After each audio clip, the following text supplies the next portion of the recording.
अपने पसंदीदा शो के फुल एपिसोड देखने के लिए अभी डाउनलोड करें दंगल प्ले ऐप।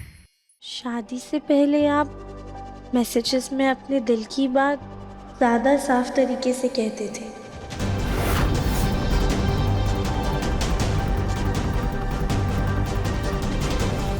राधिका, वो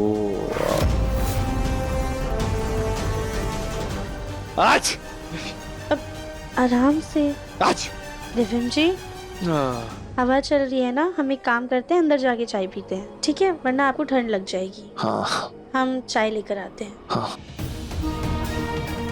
मुझे राधिका को अपना और काया का सच बताना है, पर कैसे बताऊं?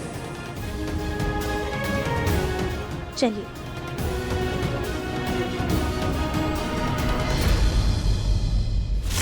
क्या पेंटिंग है?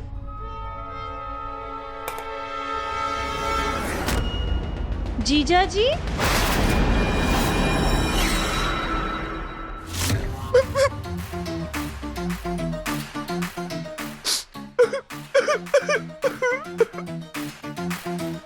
जीजा जी, क्या हुआ आपको? आप इतने परेशान क्यों लग रहे हैं?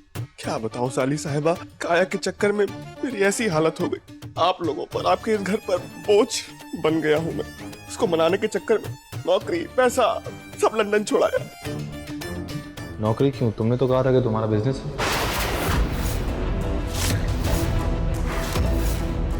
अरे दिव्यम जी, वो बिजनेस में भी तो नौकरी ही करनी पड़ती है। और काया के चक्कर में मेरा बैंक बैलेंस भी जीरो हो गया।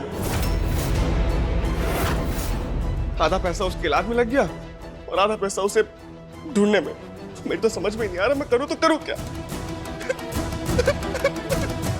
जीजा जी, शांत हो जाइए। देखिए, ऐसे रोइए मत। हम आपकी परेशानी समझ सकते हैं, लेकिन अभी बहुत रात हो गई है। आप ना जाकर आराम से सो जाइए, हम इस बारे में सुबह बात करेंगे।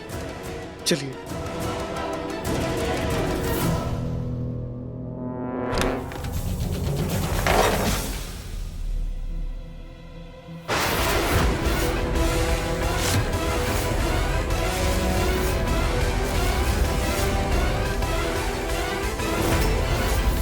ये घर का सामान ऐसे झोले में क्यों रखा हुआ है? अरे वो नौकरानी जी झोले में सामान भर रही थी। वो कह रही थी कल सुबह सफाई करेंगी इसकी। वो नौकरानी नहीं, कली भाभी है। बेचारी कली भाभी कितना काम करती हैं।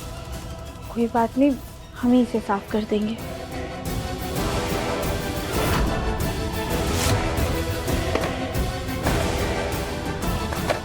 आराम से।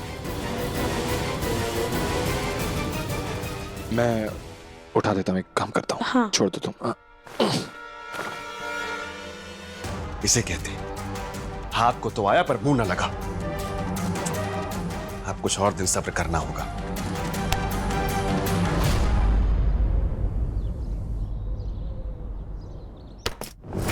ये अकाउंटेंट समझता क्या है अपने आप को? इतना नुकसान करवा दिया। एक काम इन लोग को ये लोग ढंग से नहीं कर सकते। शांत हो जा दिव्यम, अब जो हो गया उसे ठीक तो नहीं कर सकते ना। फिर गुस्सा करने से क्या मतलब? देख, ठंडे दिमाग से। हुआ क्या है दिव्यम? पापा, वो अकाउंटेंट ने लाखों का नुकसान करवा दिया हमारा। पता नहीं क्या गड़बड़ किया उसने, हिसाब में इतने सारे पैसे यहाँ वहां कर दिए। मुन्ना, परेशान मत हो बेटा। परेशान होकर के क्या फायदा होगा? चिंता मत कर, सब ठीक हो जाएगा। तू एक काम कर, पानी। हाँ माँ, कैसे चिंता ना करूं? कोई छोटा मोटा नुकसान नहीं करवाया उसने। मैं तो आज के आज उस अकाउंटेंट को नौकरी से निकालने वाला।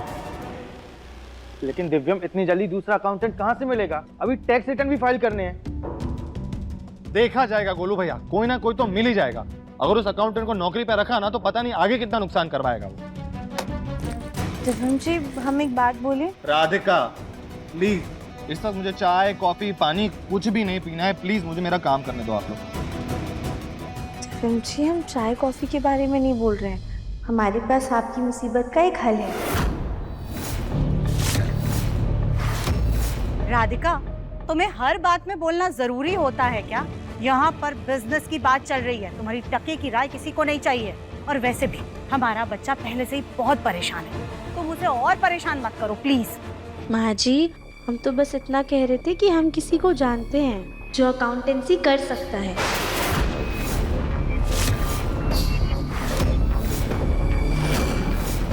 कौन राधिका? जीजा जी।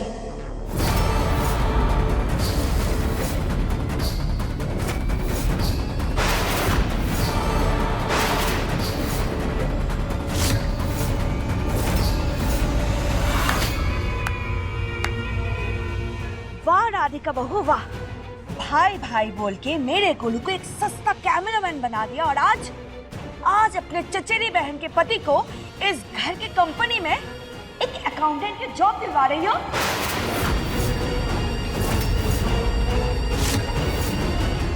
अकाउंटेंट की नौकरी? अबे हमें तो अकाउंट्स का ये भी नहीं आता है। कोई बात नहीं, सुना है पैसा बहुत है इसमें।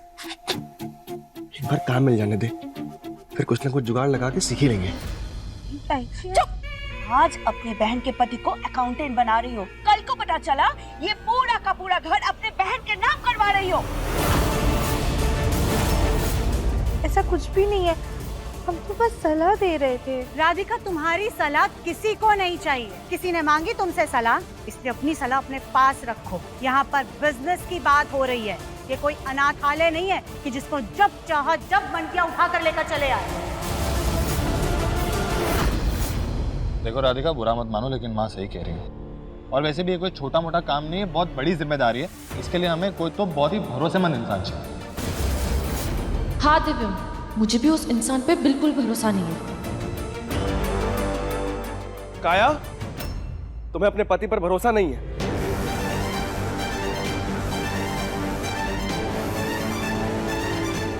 माफ करिएगा हमने गलती से आप लोगों की बातें सुन ली। आप लोगों को नौकरी नहीं देनी हमें मत दीजिए, पर हमारी ईमानदारी पर यूं शक मत कीजिए। जीवन भर हमारा एक ही वसूल रहा है, प्राण जाए पर ईमान ना जाए।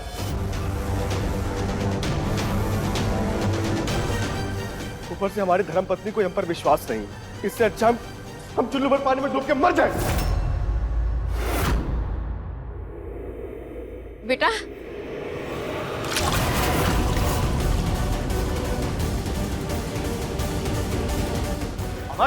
क्या कर रहा है ये? जीजा जी,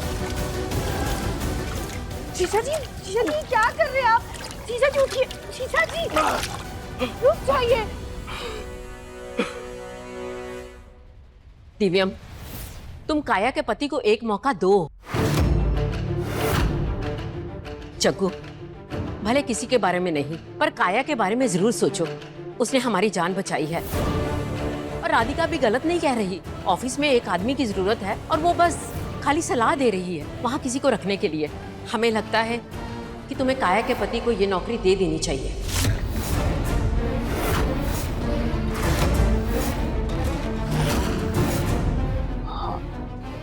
मुझे लगता है माँ बिल्कुल सही कह रही है।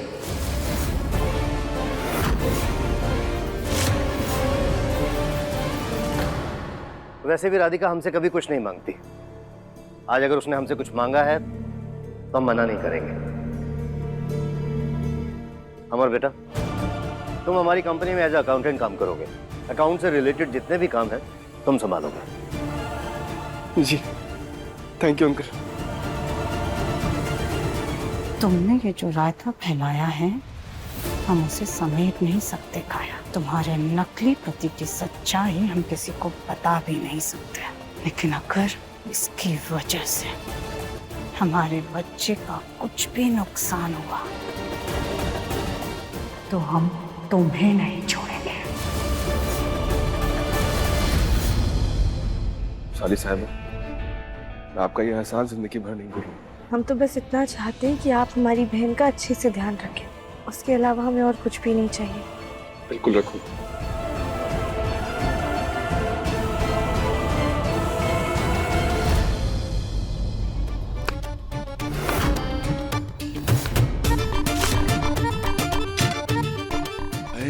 इस घर में मजे ही मजे।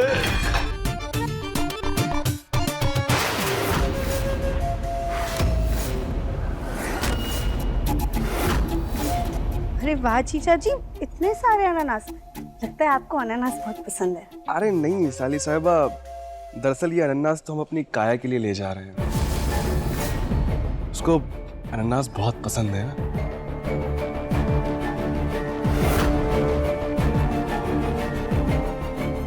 काया को कब से अनानास पसंद आने लग गए?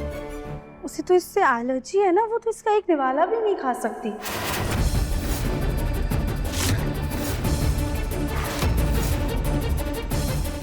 बताइए ना जीजा जी, आपको काया की एलर्जी के बारे में कैसे नहीं पता? दरअसल यही वजह है आदू, मैं इस इंसान के साथ नहीं रहना चाहती। शादी हो जाने सब कुछ नहीं होता। कपल में आपस में प्यार होना चाहिए, उनके बीच में मेल जोल होना चाहिए, लेकिन हमारे बीच में ऐसा कुछ भी नहीं है। इसलिए मैं इस इंसान से दूर हुई हूँ और आगे भी जाके मैं इससे दूर ही रहना चाहूंगी। और आदू, तुम्हें हमारे बीच में सुलह कराने की पड़ी है। अब देखिए मन अति सुंदर दंगल प्ले पर टीवी से पहले।